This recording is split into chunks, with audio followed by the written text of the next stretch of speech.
新技术的应用。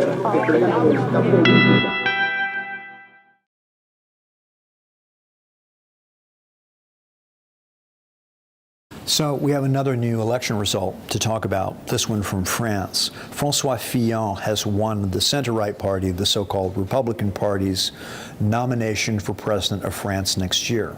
So clearly, Mr. Fillon is going to win the entire election because the current president, François Hollande of the Socialist Party, has an approval rating of about 4%. And the other major candidate, the far-right candidate of the Front National, Marine Le Pen, can't possibly be elected president of France, right? So François Fillon will be elected president of France, and he can get on with the business of negotiating the future of transatlantic relations with U.S. President Hillary Clinton. Okay, so you see what I did there.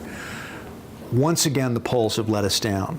Mr. Fillon actually only led in one of the polls leading up to the first round vote before it became clear that he was going to win the second round.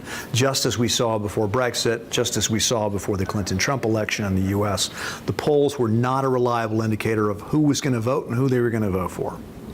It's important to keep this in mind, this idea that we need to expand our conception of what is possible and to look beyond what the polls tell us as we look forward, not just to 2017, but to a referendum very important coming up this very weekend in Italy, an important vote on constitutional reform in Italy that will determine a lot of the future of that country politically, as well possibly as the future of the Eurozone.